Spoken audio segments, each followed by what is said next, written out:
నాగ చైతన్య, శుభిత దోలపాల్ల వీళ్ళిద్దరి పెళ్ళి డిసెంబర్ 4వ తారీఖు అన్నపూర్ణ స్టూడియోలో జరుగుతుంది.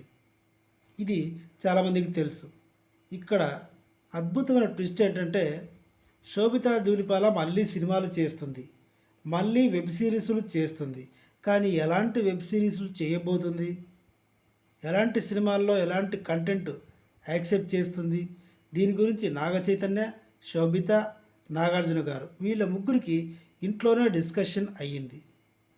మీకందరికి తెలుసు, శోభిత ధూళిపాల గారు ఇంతకు ముందు అంటే నాగ చైతన్యతో ఎంగేజ్మెంట్కి ముందు ఎన్నో భూచక్రం సినిమాలు చేసింది. అక్కడక్కడ వెబ్ సిరీస్లో కొన్ని హిందీ మూవీస్లో బి గ్రేడ్ కంటెంట్స్ కూడా చేసింది. కానీ ఇక్కడి నుంచి నాగార్జున గారు తీసుకున్న డెసిషన్ ఏంటంటే నువ్వు ఇలాంటివి చేయకూడదు, పెళ్ళైన తర్వాత ఎక్కడైనా సరే చీర కట్టుకొని బయటికి రావాలి.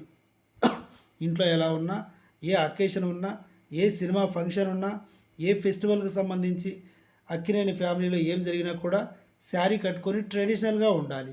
బోల్డ్గా ఉండడానికి వీల్లేదు. ఆల్రెడీ బోల్డ్ అని సమంత బోల్డ్ అయిపోయింది. ఈ విషయం కూడా శోభితకి తెలుసు. సో శోభిత గారు కూడా అనౌన్స్ చేశారు, ఇంకెప్పుడు నేను పెళ్ళైన తర్వాత ఇలాంటి కంటెంట్స్ అయితే నేను చేయదలుచుకోలేదు. ఎంత డీప్గా బ్రెయిన్ వాష్ చేశారు శోభిత గారికి అంటే పెళ్లి కూతురుని చేసినప్పుడు మేకప్ కూడా వేసుకోవడానికి ఇష్టపడట్లేదు శోభిత ధూళిపాల గారు. ఎస్, మేకప్ లేకుండా చాలా నార్మల్గా ఒక కామన్ విమెన్ లాగా ఉండాలి, కామన్ ఉమెన్ లాగానే పెళ్లి కూతురు అవ్వాలి అని డిసైడ్ అయ్యింది. ఇది వీళ్ళ పెళ్లి విశేషాలు. డిసెంబర్ 4th అన్నపూర్ణ స్టూడియోస్లో ఒక ఫ్లోర్ మొత్తం కేటాయించేసి అంగరంగ వైభవంగా జరగబోతుంది. వీడియో నచ్చితే సబ్స్క్రైబ్ చేయండి. Thank you.